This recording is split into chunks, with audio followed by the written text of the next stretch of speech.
A very good afternoon to you, ladies and gentlemen, and welcome to my Facebook Live session. Now, today I decided to talk about stress management because of two reasons. One is that of late I've heard the news and read the news about a lot of very young people suffering from strokes and other such kinds, at the root of which is stress. And the second is because of my new initiative, Center for Conflict Management, the kind of conflicts that people are bringing to us, all of them are rooted in issues which eventually cause stress. And therefore, I thought that this is one of the issues that I should take up in my FB Live session.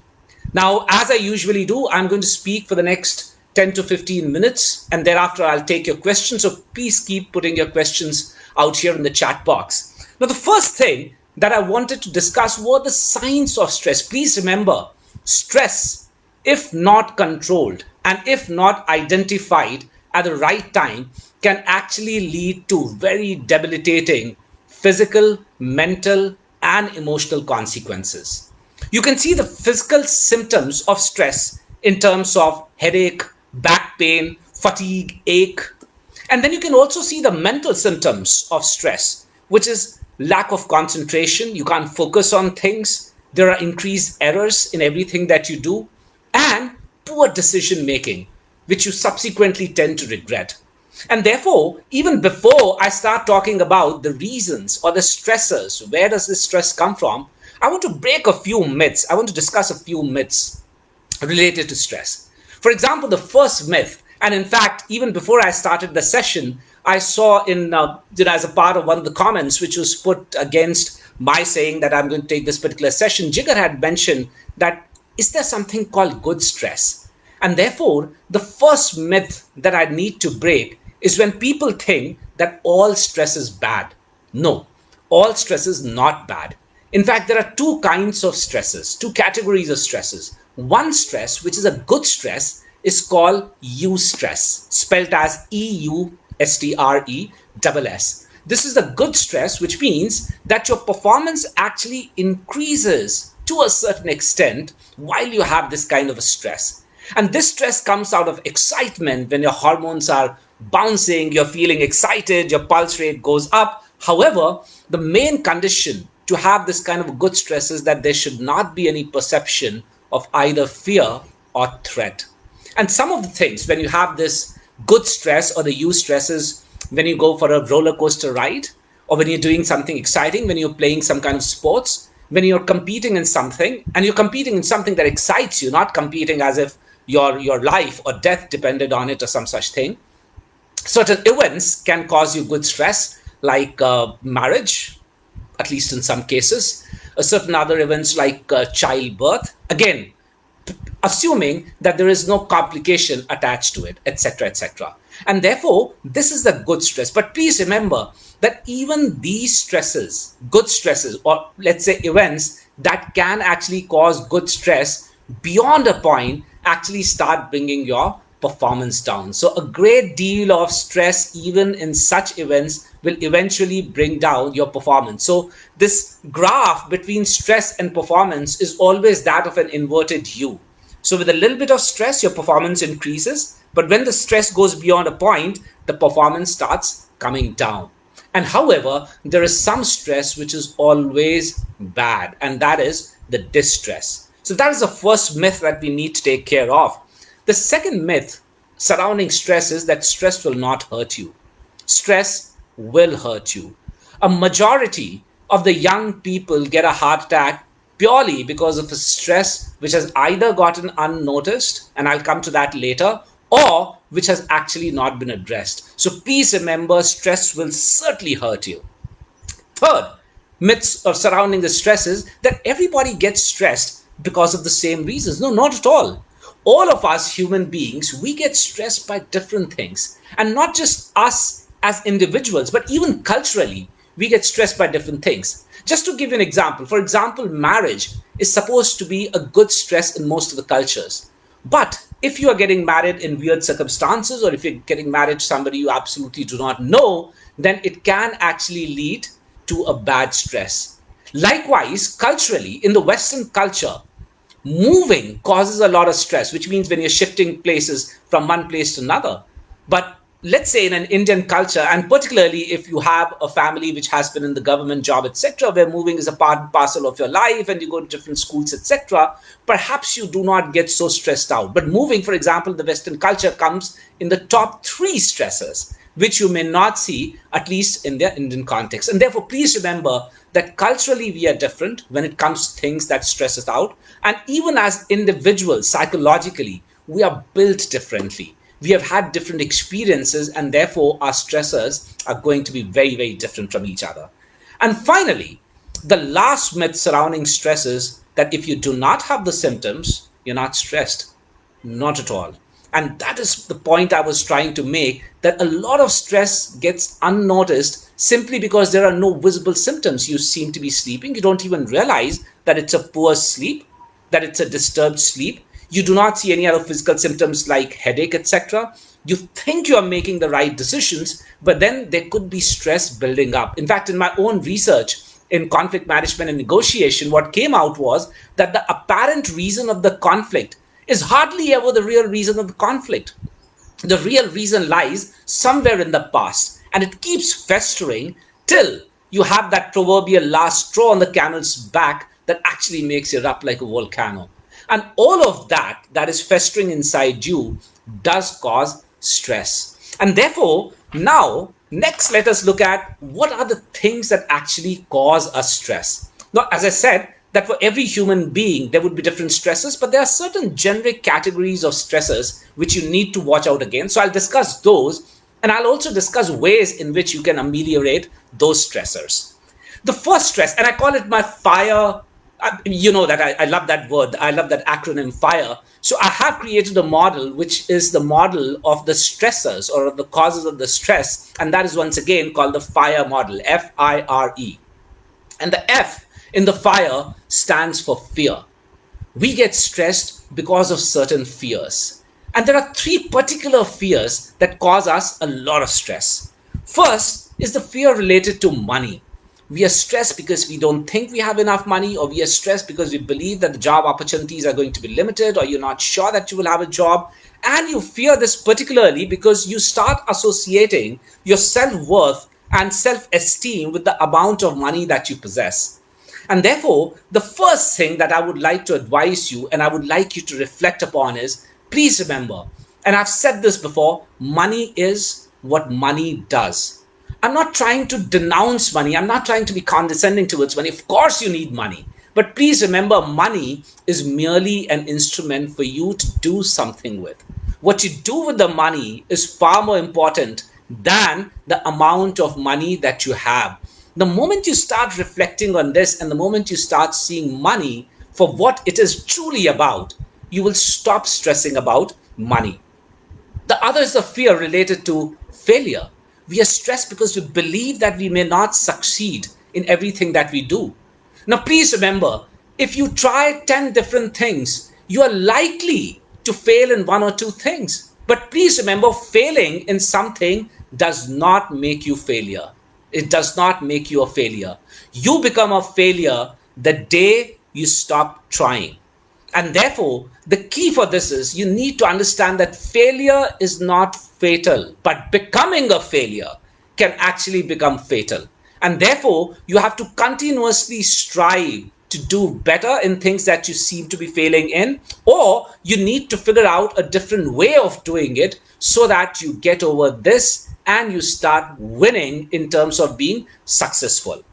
The third is the fear which is related to certain events. And as I mentioned, for example, marriage for some people, the entire experience of getting into a marriage, of getting into a partnership, can actually be very, very stressful for people. But the biggest fear that people have when it comes to events is that of death, and particularly death of a near and dear one.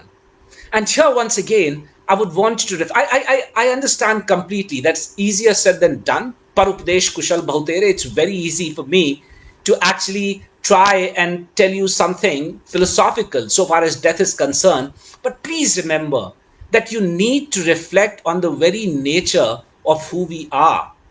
We, by virtue of being born, are going to die. I mean, there's no second thought about it. There is no second truth about it. The truth is that we are going to die. But what we have to remember is that our soul is immortal. And everybody that we love, everybody who we love, their souls are also immortal. It's only the body which actually dies. And when it comes to the soul, the Gita says, Nainam chindanti shastrani. Weapons cannot drill holes inside it. Nainam dahati pavakaha. Fire cannot burn it. Nachainam kledayante apo. Water cannot wet it. Na shoshyati marutaha. And even the wind cannot dry it. Such is the nature of the soul. And the moment you start introspecting and reflecting on this nature of the soul and the fact that it's only the body that actually withers away, just like any other machine, it has to wither away. I'm not saying that the stress is going to go away completely, but you're going to feel much better for the knowledge of it. And therefore, make sure that you address these fears. Listen, fears are natural. What you do with your fear, and whether you address your fear instead of suppressing it and instead of saying, okay, let me put it at the back of the mind and it's not going to affect me, that is where you make a big mistake. So make sure that you address these fears through reflections on the points that I've spoken to you about. The second one is about inaction. The I of the fire stands for inaction. And that is, we do not respond to certain stressors. For example, if your physical environment is very noisy, if your physical environment is very hot, if it is very cold, if there is improper lighting, or if you're working or living in confined spaces, over a period of time, it can actually cause you stress. And therefore, you need to be very alive to these things. Please note that if you are holding on to something for too long, it is actually going to impact you big time. People who get stressed out and have those very early life heart attacks or strokes, etc., it's not because of some major event that happens in their life. It's because of something which drills into them day in and day out. And these are some of the things that actually drill into you, that actually impact you day in and day out. And therefore, my suggestion to you is make a journal. Make a journal, and in that journal, write these three things. First of all, what caused you stress? The person, the place, or the things, or a combination of these. So write down these in the first table, and thereafter write these three things in the columns. The first column, write, how did you feel? What did you really feel like? Were you sad? Were you disappointed? Were you feeling aghast? Were you feeling angry? Etc. etc. In the second column, write how you acted. What did you do to alleviate these kind of feelings that actually happened to you or that actually occurred to you? And finally, what did you do to make yourself feel better? And here in the third column, I want you to write those things which actually helped you. So therefore, please remember, you must create a journal for yourself and you must make daily entries. You have the first column, or rather the beginning of the first column, where you will write what caused you stress, persons, places, things, or a combination of these. And thereafter, you have three columns. In the first column, you write, how did you feel? In the second column, you write, how did you act? Which means what were the symptoms? What were the consequences? And the third column, you write, what did you do to alleviate that particular stress? So for example, if you are confined, if you are in a confined space, what do you do that makes you feel better? For example, to me, if I'm in a confined space for a long time, I make sure that I exercise a lot, or I make sure that I dance, because these are the ones which actually act as stress busters to me. If there's a particular place or a particular person, I remove myself from that particular place or person for a while. And then I think about what is the issue which is actually making me have this difference with this person or at this particular place. Or if there's a big stressor, a big stressful event in my life, I take off to my Himalayas and I stay there for a couple of weeks. And therefore, you need to work out for yourself what is it that stresses you? How do you address it? What happens to you? And what are those things that work for you? And then you can always keep referring to these journals and see, are there any things which are happening to you very, very frequently? Are there some people who annoy you too frequently? Are there any places that annoy you too frequently or they stress you too frequently, etc., etc.? And then you try and address those kind of issues. The R of my fire is relationship issues. We get stressed because of relationship, and these relationships could be at work, and work related stresses could be bullying at work, politicking at work, which means your workplace politics is too bad. It could be unfair treatment, at least in your perception. And to these, what I would say is that you need to strengthen your influence tactics. Number one. Number two, you need to keep your purpose very, very firmly in your mind. I mean, look at the larger purpose that you have. And remember that your work life is merely a tool, is merely a path to take you closer to that particular destination that is defined by your purpose. When you look at the larger picture, small things might stop annoying you, might stop causing you stress. But at the same time, you make sure that you do develop influence tactics. You do develop some sources of power within yourself. And the two personal sources of power that you can develop are powers of expertise and referent power. Power of expertise means that you make yourself an expert in anything. And it really doesn't matter what you make yourself an expert in, because so long as you are an expert in something, you will get the help of something called the halo effect. And the halo effect is that because you're good in something, people start thinking of you as being good in many other things. And the other position of power that you can actually develop at personal level is called referent power, which means you develop those kind of characteristics which other people desire. So, for example, you can dress very, very well, and therefore people would look at you as a person who really knows how to carry his or her dress. Or you are a person who's a connoisseur of certain things, of music. You may not be a great musician, but you could be a connoisseur of music, and therefore people would like to have those conversations. And these conversations, this expertise and this referent power actually help you in getting over a lot of workplace politics, because people have this desire of being associated with you. And then there could be some relationship issues at work, at your home. There are two issues which I want you to pay particular attention to, because in my experience and of all the questions that I get in my Center of Conflict Management, these two issues seem to be the most dominant stressors in individuals' lives. One is expectations. People around you at your home, in your family, they burden you with their expectations. And the second is the issue of guilt. Many a times people try to transfer their guilt onto your head. So whenever you hear statements like, oh, you're not being a good mom, or you're not being a good dad, or you're not being a good person, or you were supposed to help me, you're not coming up to my expectations, please remember that here is an attempt of somebody to pass his or her guilt onto you. And here, I would like you to try and work on this thing that I call the inverted matrix. More often than not, people are going to tell you that you need to be selfless.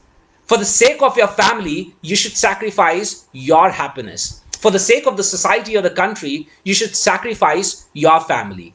I say, not at all. Invert the matrix. And I'll tell you as to why I'm asking you to invert the matrix.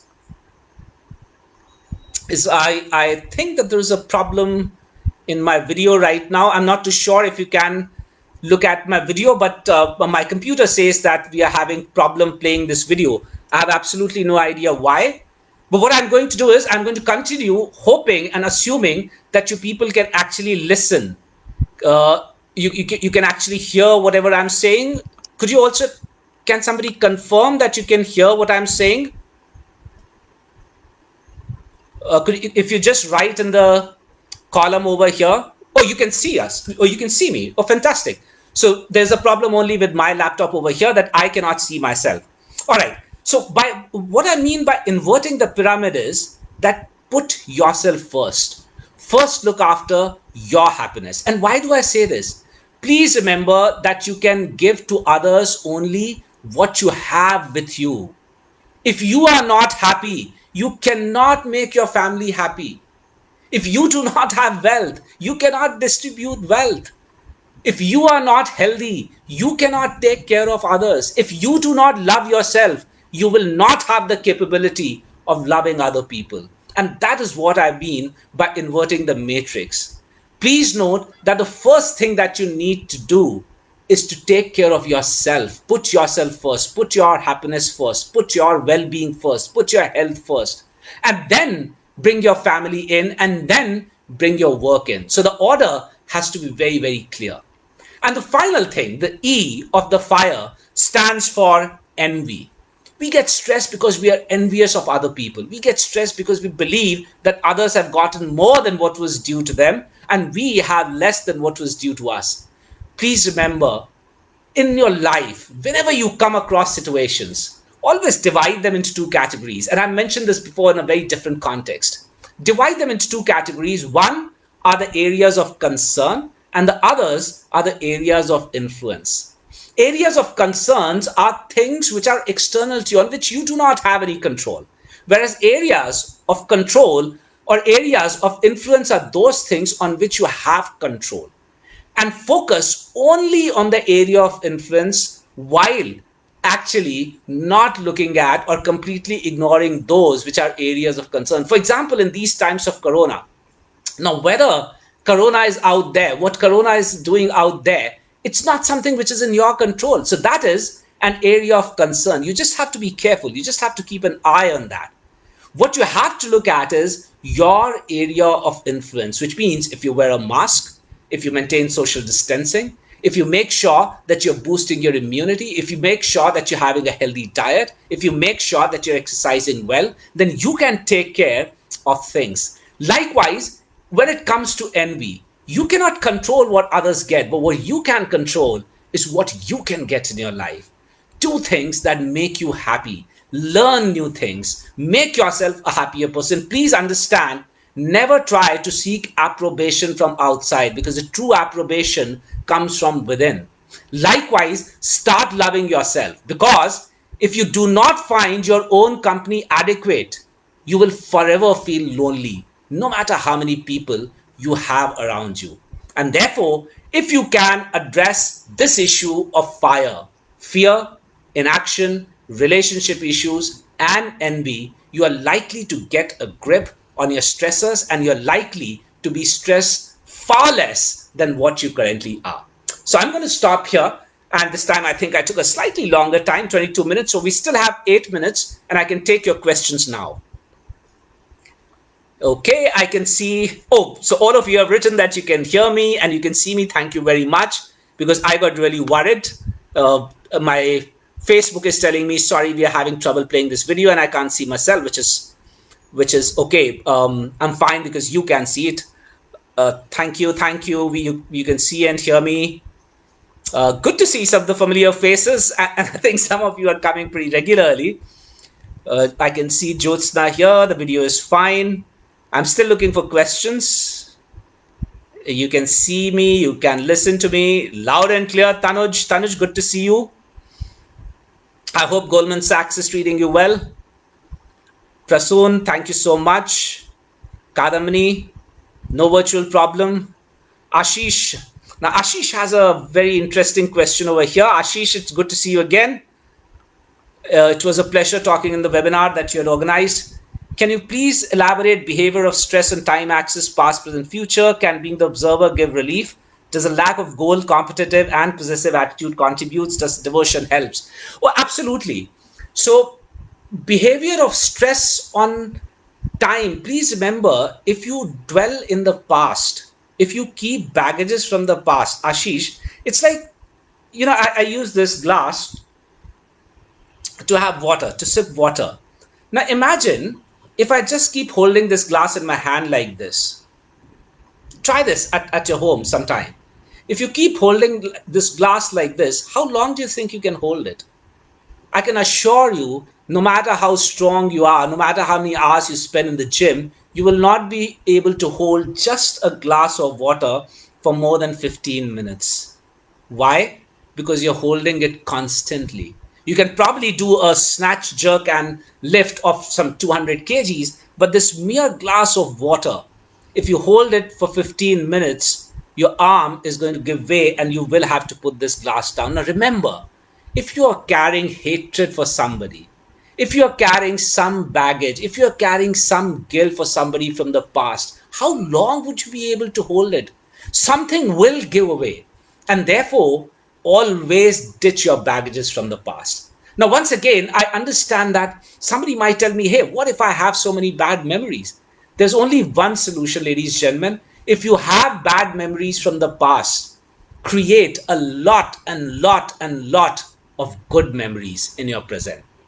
You can't do away with those bad memories. Those bad memories are not going to go away because they are there. They happen. They have an etching on your heart. They have an etching on your mind. But if you create multiple new memories and all of them are good ones, do those things that you really love, do those things that really excite you. Fill your box with so many good memories that those bad memories just become a small fraction of it. And you will start feeling better again. And the second thing, if you look at the time axis, don't get too bothered about the future because the future is still to come. And you really can't predict future. And I think this is one of the things, at least, that COVID-19 has taught us, that the future is not just unknown. At times, it could be unknowable. You can't even predict it. You can't even figure it out. You can't even imagine it. And therefore, don't waste too much of your time thinking about the future. Be mindful of the present. As I keep saying, it is the here and the now which is extremely important. Focus on the here and the now, and your stresses will go down. Absolutely. Okay, I can see yes, yes. Okay, now there's some problem in the video for somebody, but no, not with everyone. More questions, more questions. Thank you very much for all those lovely comments. I'm so glad that I can be of any help to you. I mean, that is my job as a teacher. So when people kind of tell me that I'm doing a lot, it's a little embarrassing for me for the simple reason that I'm just doing what I'm supposed to do. And in fact, I believe that there's a lot more that I can do. I wish I had more hours to be able to interact with all of you. What about students, says Surendra? Very hectic academic schedule. Now, Surendra, when it comes to these stresses, it's also because of poor time management at times that sometimes we get very, very stressed. And therefore, always manage your time by dividing your activities. Every day, divide your activities into four categories. And these are the four categories that come from the two axes of important and urgent. So look at activities which are important and urgent and make sure that you do them immediately. Look at activities which are important but not urgent. Schedule them for some time later and make sure that whenever you have calendarized them, you do them then. Look at those activities which are not important but urgent. Try to delegate those responsibilities or those activities to others, to your friends who you can trust. And look at those activities which are neither important nor urgent. Try to get them away. Don't spend time on those. Once you do that, I think you will be able to manage your time much better.